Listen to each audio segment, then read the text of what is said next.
Assalamualaikum warahmatullahi wabarakatuh.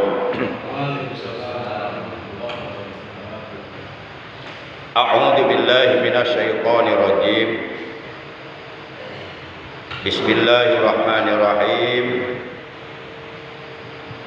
Innal hamdalillah nahmaduhu wa nasta'inuhu wa nastaghfiruh wa na'udzu billahi min syururi anfusina wa min sayyiati a'malina may yahdihillahu fala mudilla lahu wa may yudlilhu fala hadiyalah. Asyhadu an la ilaha illallah wahdahu la syarikalah iqraran bi rububiyyatihi wa jalalihi. Wa asyhadu anna sayyidana Muhammadan abduhu wa rasuluh al-mustafa min sa'iri khalqi. Allahumma shalli wa sallim wa barik ala khairi khalqillah sayyidina wa habibina wa syafi'ina wa qurrati a'yunina wa maulana Muhammad wa ala alihi wa sahbihi wa mawala, amma ba'd. Ma'asyiral muslimin, saudaraku segenap jamaah Majlisul Ilmi Jamaah Musholla Al-Istiqomah Komplek TNI AD Bekang Cibarusah Asri yang saya hormati, rahimakumullah wa hadakumullah.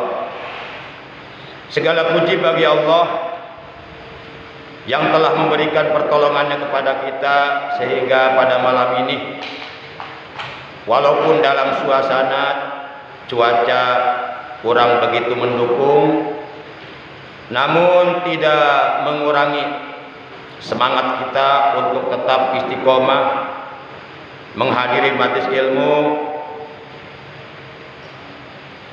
Sekaligus kita niat i'tikaf menanti masuknya waktu sholat isya berjamaah. Juga kita niat memakmurkan majlis ilmu, memakmurkan mushola atau masjid, niat silaturahim, niat mempertahankan dan mensiarkan ajaran Islam yang telah diajarkan oleh Nabi kita tercinta. Semoga kita semua yang hadir pada malam ini, dosa kita oleh Allah Subhanahu wa taala yang pernah kita lakukan diampuni, dan mudah-mudahan diberikan tambahan ilmu dengan ilmu yang barokah, ilmu yang disertai hidayah, ilmu yang manfaat.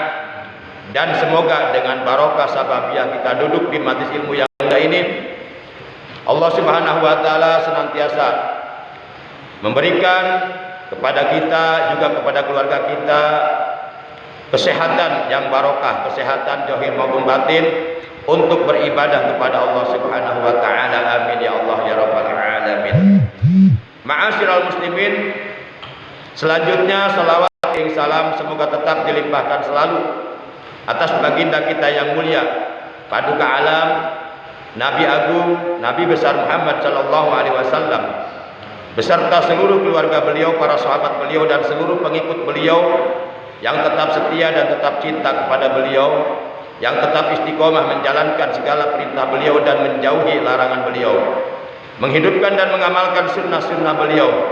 Semoga di hari kiamat kita semua yang hadir pada malam ini, juga keluarga kita, mendapatkan syafaatul ujma dari beliau. Amin ya Allah ya rabbal alamin. Ma'asyiral muslimin rahimakumullah wa hadakumullah. Kita awali pengajian rutin kita pada malam ini, memasuki malam tanggal 7 di bulan Safar tahun 1443 Hijriah. Kita awali dengan pembacaan Ummul Kitab Suratul Fatihah dan dengan pembacaan sholawat yang pahalanya kita hadiahkan dari kedua bacaan tersebut untuk seluruh ahli kubur keluarga kita yang telah mendahului kita, yaitu para sesepuh kita, paman dan bibi kita, saudara-saudara kita, guru-guru kita, anak-anak kita yang telah mendahului kita, bil khusus ananda Muhammad Lutfi Ramdhani Habibullah Saifuddin bin Saifuddin. Semoga ahli kubur keluarga kita semuanya yang saat ini sedang berada di alam kubur, yang sedang berada di alam bawah, semoga senantiasa berada dalam limpahan rahmat Allah Subhanahu wa taala, berada dalam ridhonya Allah Subhanahu wa taala.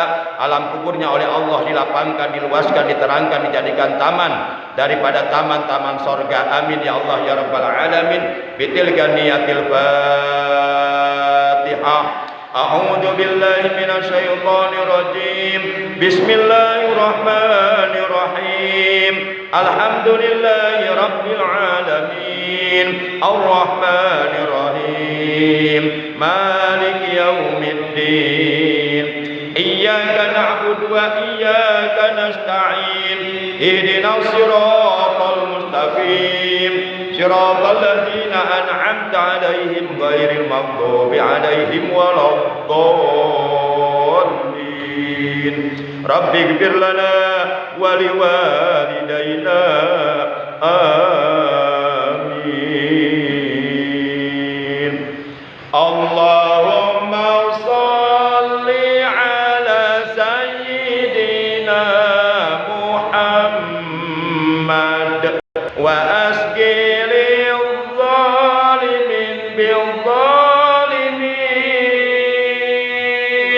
Allahumma shalli ala sayyidina Muhammad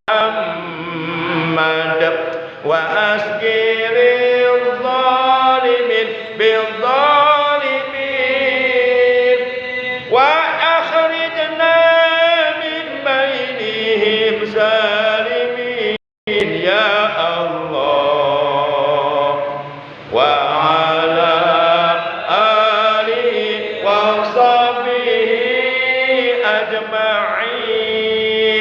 sallallahu rabbuna ala nuril mubin Ahmad al-Mustafa sayyidil mursalin wa ala alihi wa sahbihi ajma'in wa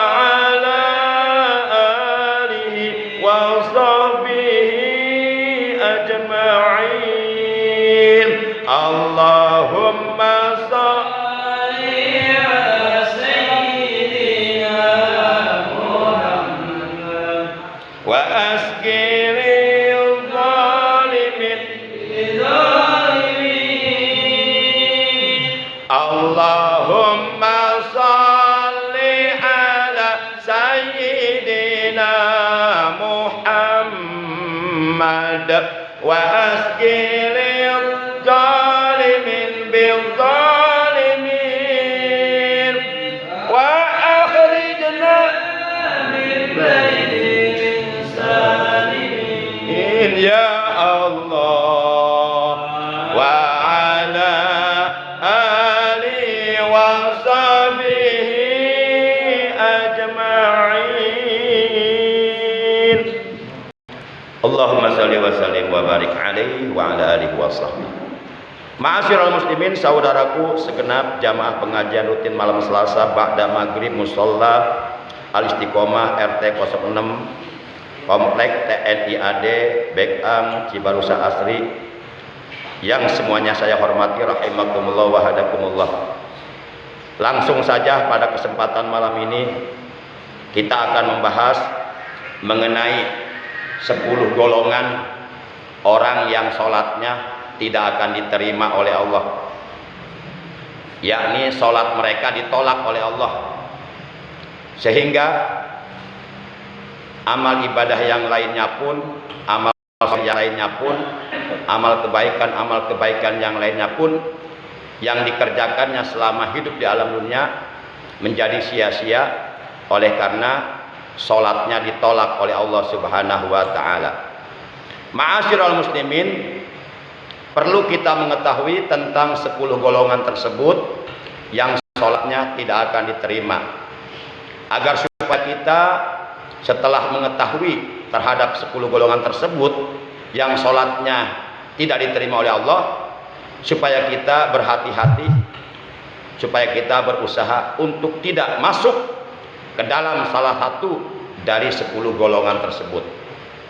Baik, sebagaimana diterangkan di dalam kitab Durratun Nasihin halaman 31 baris yang ke-16 dari bawah. Pada halaman 31 baris yang ke-16 dari bawah diterangkan, qala alaihi salatu wassalam, telah bersabda Nabi Muhammad sallallahu alaihi wasallam, asyaratu nafarin, ada 10 golongan, la yaqbalullahu salatahum, Allah tidak akan menerima salat mereka. Mudah-mudahan kita tidak termasuk dari 10 golongan tersebut. Kalau umpama kita kena atau ada termasuk dari 10 golongan tersebut, setelah diterangkan, maka selanjutnya kita berusaha untuk keluar dari 10 golongan tersebut. Adapun 10 golongan tersebut yang sholatnya tidak akan diterima oleh Allah Subhanahu wa ta'ala, sehingga amal kebaikan yang lainnya menjadi sia-sia.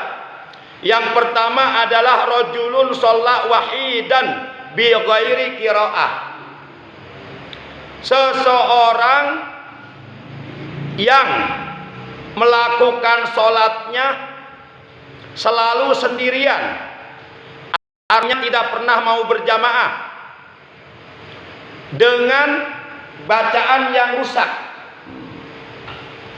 Sudahlah bacaan sholatnya rusak, bacaan Fatihahnya, bacaan surah sesudah Fatihahnya, bacaan takbiratul ihramnya, bacaan-bacaan yang lainnya seperti bacaan tasawuf awal, tasawuf akhir.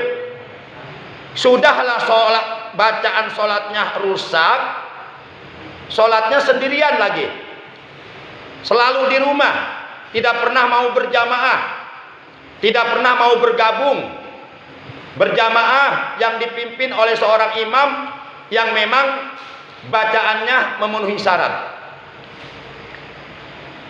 Orang Islam yang seperti ini, yang sepanjang hidupnya tidak pernah mau sholat berjamaah, baik itu ke mushola ataupun ke masjid, sepanjang hidupnya selalu sholat sendirian dengan bacaan yang rusak,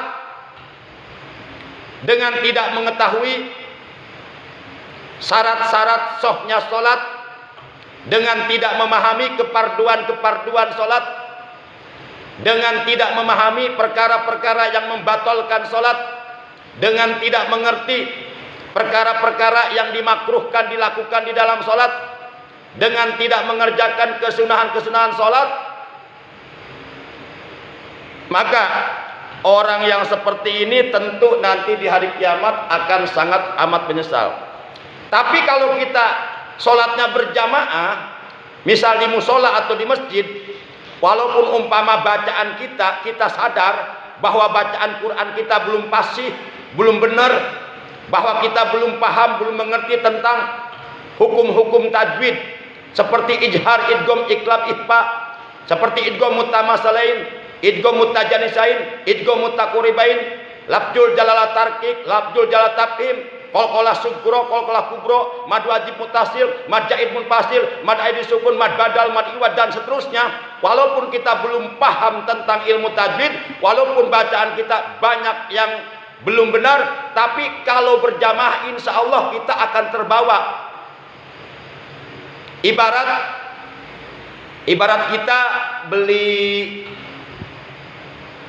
misal beli buah jeruk 1 peti diborong, bukan 1 kilo 2 kilo, tapi 1 peti diborong. Tentu buah jeruk 1 peti yang ada di dalam peti tersebut tentu 1, 2 atau 3, 4 tentu ada yang busuk, ada yang rusak. Tapi kalau dibelinya diborong, semuanya terbawa. Nah, ibaratnya begitu. Itulah salah satu di antara manfaat hikmah kita melaksanakan sholat berjamaah. Para jamaah, Rasulullah pernah bersabda, Sholatur rajuli ma'al jamaah afdalu min sholati arba'ina sanatan fi baitihi munfaridan. Sholatnya seseorang dengan berjamaah di musola atau di masjid itu lebih afdal, lebih utama, lebih besar pahalanya daripada sholatnya seseorang di rumahnya sendirian selama 40 tahun. Nah, luar biasa ini fadilah sholat berjamaah ini. Dan Rasulullah pernah mengatakan begini, la tusallimu ala yahudi min ummati, la tusallimu ala yahudi min ummati, kalian jangan mengucapkan salam kepada orang Yahudi dari golongan umatku. Lalu para sahabat bertanya, ya Rasulullah, yang engkau maksud orang Yahudi dari golongan umatmu itu siapa? Saat itu Rasulullah menjawab, tarikul jamaah. Yang aku maksud orang Yahudi dari golongan umatku adalah mereka yang ngaku Islam tapi anti berjamaah. Nah, kita dilarang mengucapkan salam kepada orang seperti itu. Karena orang yang seperti itu, kata Nabi, adalah orang Yahudi dari golongan umatku. Para jamaah yang dimuliakan oleh Allah Subhanahu wa taala.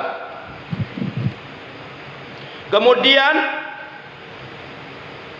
yang kedua, warajulun yusolli wala yuaddi zakata. Yang kedua yang sholatnya tidak akan diterima adalah seseorang yang rajin sholat tapi tidak pernah mau membayar kewajiban zakat. Sholatnya rajin tapi nggak pernah mau mengeluarkan kewajiban zakat. Kalau zakat fitrah itu setahun sekali, wajib dikeluarkannya di bulan Ramadan. Zakat fitrah itu zakat badan. Tapi kalau zakat mal, zakat harta yang sebanyak 7 macam, seperti zakat emas dan perak, zakat buah-buahan yang wajib dizakati, hanya buah anggur, buah kurma. Kalau buah salak enggak, buah kecapi enggak, hanya buah anggur, buah kurma. Atau seperti biji-bijian seperti biji padi, atau seperti hewan, kambing, domba, sapi, kerbau, unta, atau seperti harta rikas, harta barang penemuan dari dalam bumi seperti tambang, minyak dan sebagainya yang menghasilkan uang dan seterusnya. Atau seperti harta perniagaan, harta perdagangan. Kalau untuk zakat harta perniagaan itu salah satu di antara syaratnya harus haul, harus ketemu 1 tahun. Kemudian di akhir tahun diaudit, dievaluasi modal berapa, menghasilkan laba berapa. Kalau laba yang dihasilkannya selama dagang 1 tahun mencapai 1 nisab, maka wajib dikeluarkan dari keuntungan itu. Dan begitu seterusnya. Para jamaah yang dimuliakan oleh Allah Subhanahu wa taala, orang Islam yang rajin sholat tapi tidak pernah mau mengeluarkan kewajiban zakat, kelak di hari kiamat sholat mereka oleh Allah tidak akan diterima. Maka oleh karenanya dalam Al-Quran, ayat Al-Quran, setiap perintah Allah mengenai sholat selalu diiringi dengan perintah zakat. Kalau kita perhatikan Al-Quran yang memerintahkan sholat, itu rata-rata kebanyakan diiringi dengan perintah zakat. Ayatnya selalu berbunyi, ya ayyuhalladzina amanu aqimus sholata wa atuz zakah. Ayatnya rata-rata berbunyi begitu. Wahai orang-orang yang beriman, dirikan sholat tunaikan zakat. Dalam ayat ini Allah memerintahkan kepada kita supaya kita mendirikan sholat dan menunaikan zakat. Artinya apa? Artinya orang yang mengerjakan sholat, kalau dia mempunyai harta mencapai nisab, maka wajib zakat. Kalau hanya sholat yang dikerjakan, tapi kewajiban zakatnya diabaikan, tidak ditunaikan, maka sholatnya ditolak oleh Allah. Atau sebaliknya, zakatnya ditunaikan, zakatnya dikeluarkan, dibayar, tapi dia tidak mengerjakan sholat, maka zakatnya ditolak oleh Allah. Jadi antara kewajiban sholat dan zakat adalah merupakan kewajiban yang saling kait-mengkait dan tidak bisa dipisahkan. Artinya orang yang zakat wajib sholat, orang yang sholat wajib zakat. Wajib zakat kalau kita punya harta mencapai nisab. Tapi kalau kita punya harta enggak mencapai nisab, enggak wajib dikeluarkan zakatnya. Contoh, kita punya emas cuma 1 gram, enggak wajib. Sebab nisab emas itu adalah kurang lebih sekitar 93 gram. Nah, kalau kita punya emas 93 gram baru wajib dikeluarkan zakatnya. Kalau 10 gram belum wajib. Para jamaah yang dimuliakan oleh Allah Subhanahu wa taala. Ini Pak Widodo, ininya songhek. Iya, Ustaz, bolong Mas. Dimakan sama siapa ini?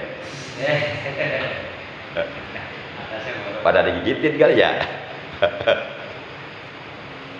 Nah, sholat hukumnya wajib, zakat juga hukumnya wajib. Sholat dan zakat dua-duanya berada dalam rukun Islam, sama-sama rukun Islam. Sholat rukun Islam yang kedua, zakat rukun Islam yang ketiga. Maka jangan dibeda-beda. Jangan sholatnya dikerjakan tapi zakatnya ditinggalkan, atau sebaliknya, zakatnya ditunaikan, sholatnya diabaikan. Nggak bisa begitu. Dua-duanya. Nah, itu yang kedua. Kemudian yang ketiga,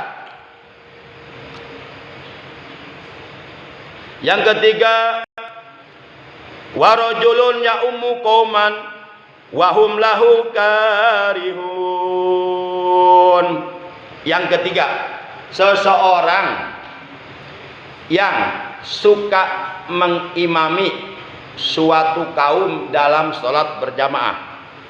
Wahum, bermula kaum itu, lahu, kepadanya, karihun, membenci. Jadi seorang imam yang dibenci oleh kaumnya, tapi membencinya tersebut, kaumnya terhadap imam itu bukan perkara-perkara yang bersifat pribadi, tapi oleh karena si imam tersebut dia banyak melakukan pelanggaran hukum agama, seperti misalnya suka ngimamin tapi masih suka keluar rumah memperlihatkan aurat tubuhnya. Seorang imam keluar rumah pakai kolor, padahal dia suka ngimamin, tapi keluar rumah masih berani pakai kolor memperlihatkan auratnya. Padahal aurat itu kata Imam Syafi'i, al auratu huwa ma wajaba satruhu wa harama najruhu. Aurat itu adalah perkara yang wajib ditutupnya dan haram diperlihatkannya kepada orang lain.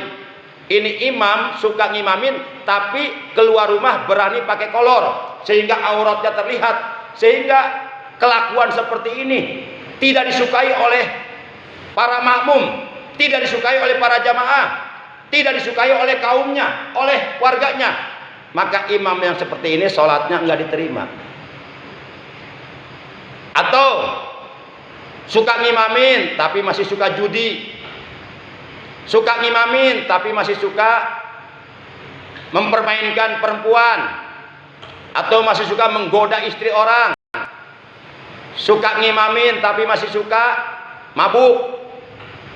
Pokoknya suka melakukan perbuatan-perbuatan yang dilarang oleh agama, yang dilarang oleh Allah, padahal dia suka ngimamin. Nah, imam yang seperti ini sholatnya ditolak.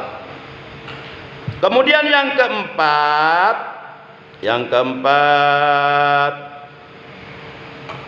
wa rajulun mamlukun abik budak atau hamba sahaya yang lari dari majikannya.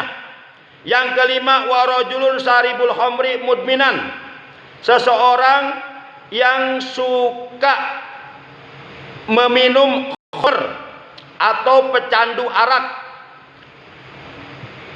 Jadi suka mengkonsumsi barang-barang haram, baik yang berupa pel seperti narkoba, maupun yang berupa serbuk, maupun yang berupa cair, apapun bentuknya, apapun jenisnya, yang namanya khamr, kata Nabi, kullu khamrin haramun, setiap khamr itu haram. Sebagaimana firman Allah dalam Al-Quran, innamal khamru wal maisiru wal ansabu wal azlamu rijsum min amali syaiton fajanibuhu la'allakum tuflihun.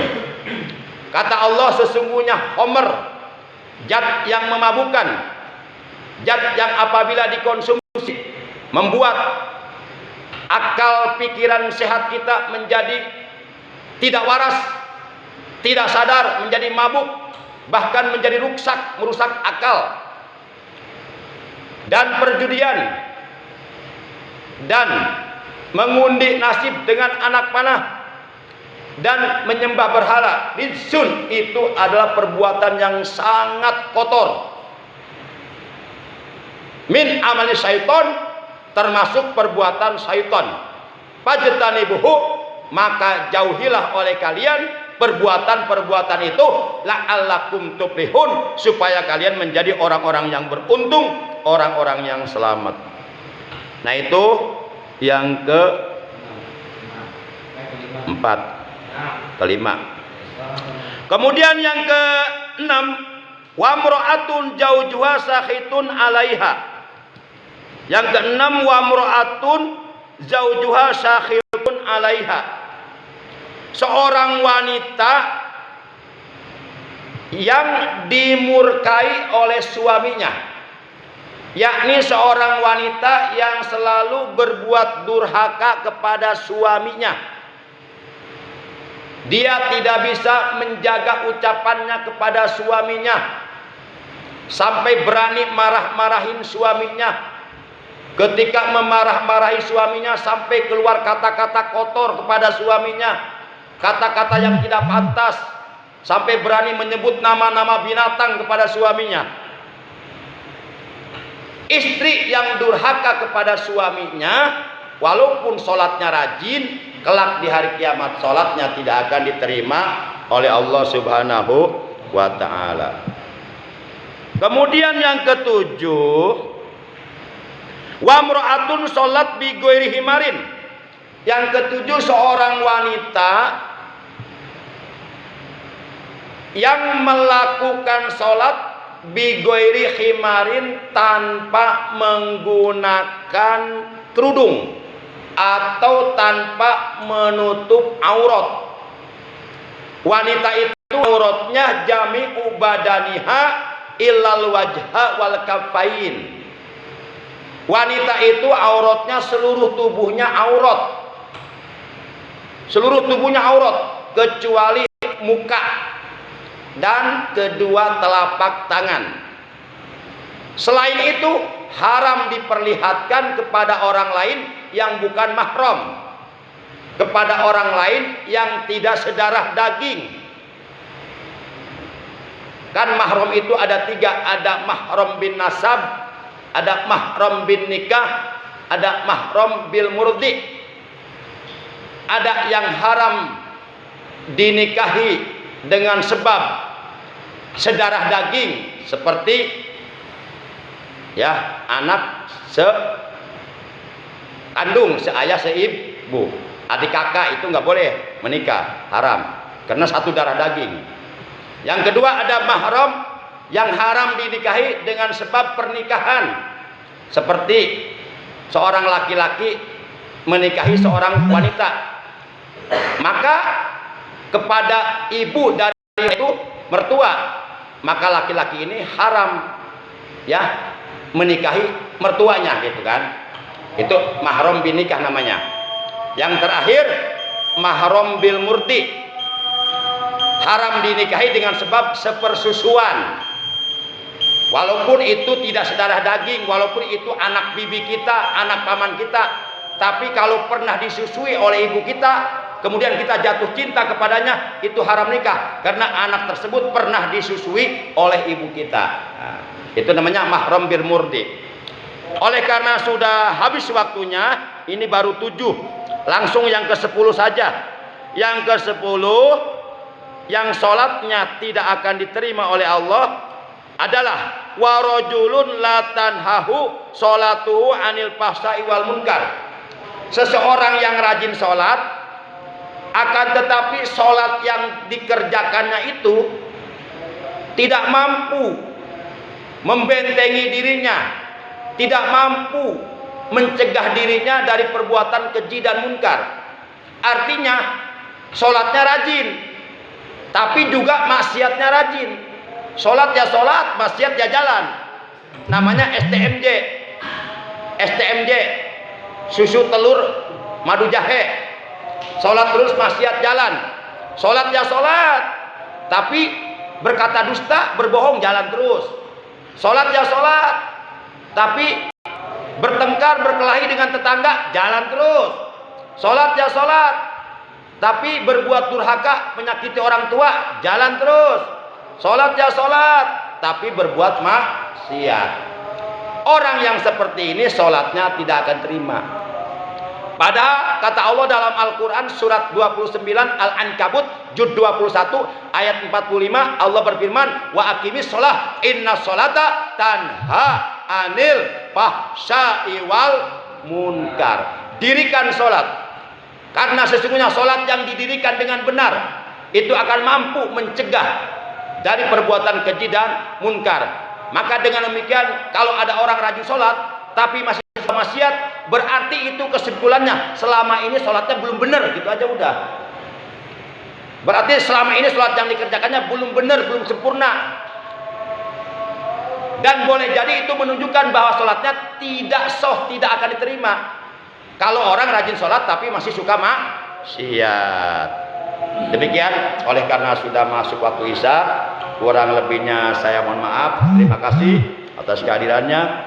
Para jamaah yang mulia, akhirnya mari kita tutup pengajian kita malam ini dengan ucapan hamdalah. Alhamdulillahirabbil alamin. Subhanakallahumma wa bihamdika asyhadu an la ilaha illa anta wahdaka la syarika laka astaghfiruka wa atubu ilaik. Astaghfirullah rabbal baraya, astaghfirullah minal khataya, astaghfirullah rabbal baraya, astaghfirullah minal